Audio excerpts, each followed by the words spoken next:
In this lesson, we will see how to use Postman to execute APIs and their features. So let's start. So this is the Postman Workspace. So let's explore step by step how to use Postman and different features of the Postman tool.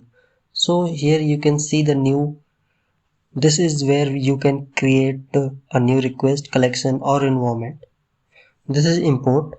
This is used to import a collection or environment. There are some options such as import from files, folder, link, paste, raw, text, everything.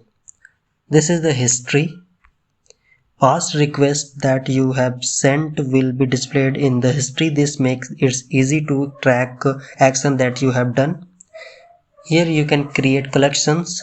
Organize your test suite by creating collections. Each collections may have subfolders and multiple requests. A request or folder can also be duplicated as well. From here you can create a request. So let's go to the HTTP request. So first of all, create a request from here. Here this is called HTTP request. Clicking this would display the drop down list of different requests such as get, post, copy, put, patch, display, delete, copy, heads, option and many more. This is the request URL, also known as endpoint. This is where you will identify the link to where the API will communicate with. We need to enter that URL from here.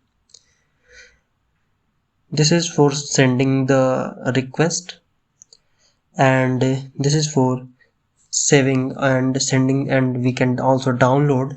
If there are any changes in the request, by clicking this we can save and download from here. So here we can see the params. Params. This is where you will write parameters needed for the request such as key values. This is authorization.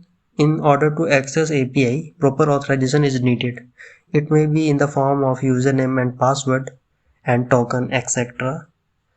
This is headers. You can set headers such as content type, JSON depending on the needs of the organization.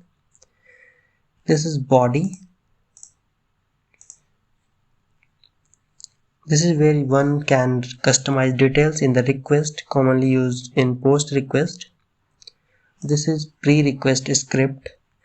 These are the scripts that will be executed before the request. Usually pre-request script for setting environment are used to ensure that test will be run in the correct environment.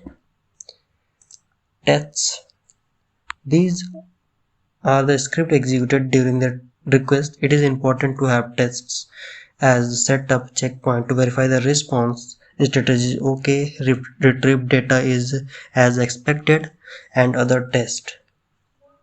And this is the settings where we can set SSL certification, automatically follow redirects, original HTTP methods, follow authorization. We can turn it on and turn it off from here.